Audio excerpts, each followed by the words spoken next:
Good morning, everybody. It is May 8th, about 9:30 in the morning. Um, I just thought I would do a quick introduction video. I want to welcome you all to the Amy Group.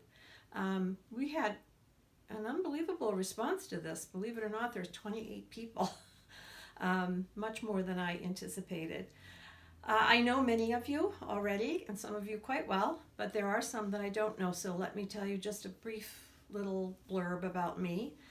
My name is Lynn Blanchard. I am a retired neonatal nurse practitioner. I worked for over 25 years at Boston Floating Hospital for Children in the NICU, and before that I was a nurse for another 20 plus years. I started sewing when I was a very little girl, continued to sew all through my children's childhood, most of their clothes actually when I look back at pictures. But I learned to smock when my first child was a toddler probably, and so about 43 years ago. At that time there was no internet, no YouTube, no ordering online, and I certainly was not in a financial situation to be able to travel and take classes. That changed over the years, and now I have taken a lot of classes from many of our wonderful teachers, and I'd like to think that I have gained some proficiency in this world of heirloom sewing. You will see as we go along some bits and pieces from different teachers who I will try to remember to credit for their techniques. I need to do a giant disclaimer at this point in time. First of all, for my quarantine hair and my quarantine no manicure, but we're all in the same boat. Actually, my little dog Lumi is going to the spa today, but I cannot. Secondly, this is going to be a new experience for me. I have very little technical ability when it comes to filming, editing, so you'll have to forgive the unprofessional technical parts of this. However, the content will all be there, and I hope you'll be patient with that. This is a bit of an experiment. I only decided to do it as a way to bring people together in this time when we can't be physically together. I don't have any idea if I will continue to do it. And if I do continue to do it, I may have to charge a nominal fee, because if I continue to do it, I will have to make some moderate investment in some equipment, at any rate. But the more important part of that is that I think we're going to see a lot of this type of teaching going on for the foreseeable future. And I feel that the teachers that do this for a living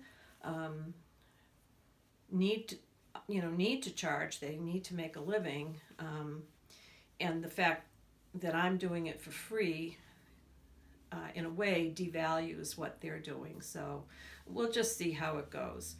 The format will be that I will record lessons, and then we will follow up with Zoom meetings. I think I'll have to break us up into about 3 groups to make Zoom meetings a little bit more manageable. They get crazy when there's too many people. And we'll do them on different days and different times so that we can accommodate everybody's schedule. You can also feel free to email me at any time with questions you have. When I record and put a video up on YouTube, you will need to have the link to be able to access it. They will not be in the public domain for a variety of reasons, mostly because they're pretty rough, and I don't really want that out there in the public at this point. So I will email everybody the code, and I will ask that you keep it to yourself. All right, the next thing is just to introduce you to this little pattern. Amy is a very old Children's Corner pattern.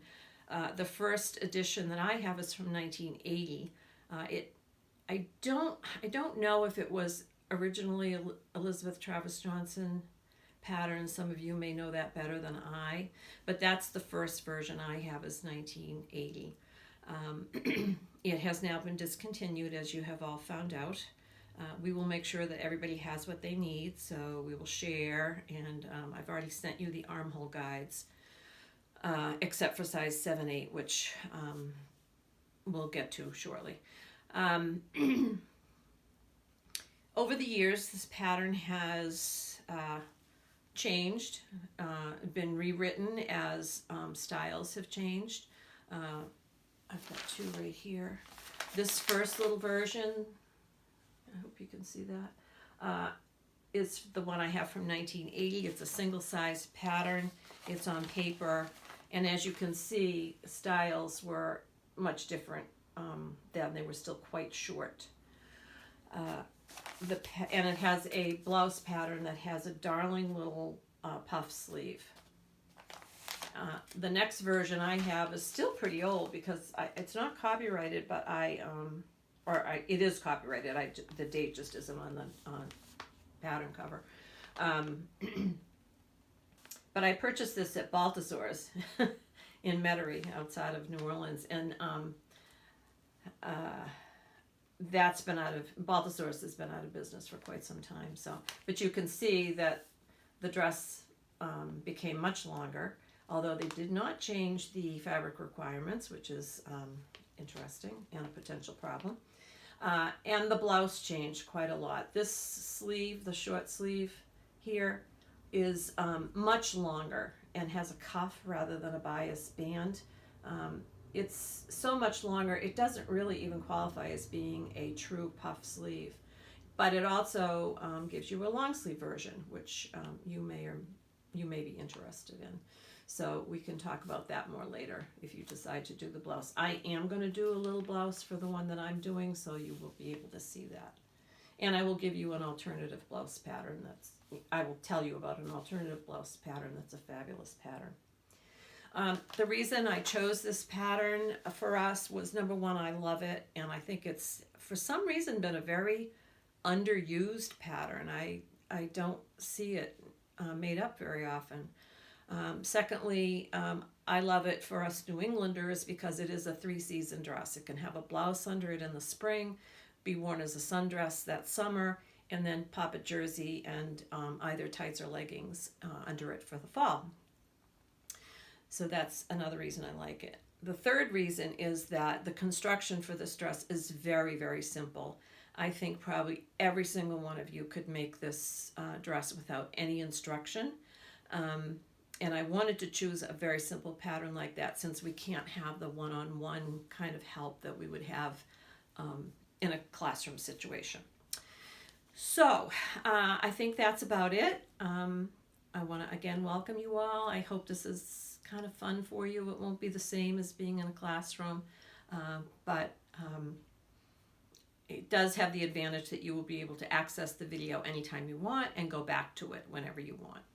So I'm going to try to film the first episode of the instructions this afternoon, which is going to include marking your block, pleating. I'm going to tell you how to figure out what width fabric you need if you choose to use a heavier fabric. I hope you won't for this particular class, just to make things easy, but I am going to give you that instruction.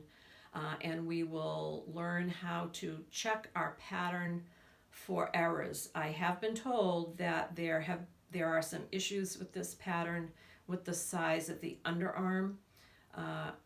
The two versions that I have do not have a problem, but I will show you how to figure out if yours has that issue. So anyway, I'll try to film that this afternoon, and you will mostly see my hands for that video because I don't want to switch back and forth from my face to my hands. You'll all be dizzy. So you will hear my voice and see my hands in the next video. All right, thanks very much. Have a great day, and I'll try to get this up as soon as I can. Bye.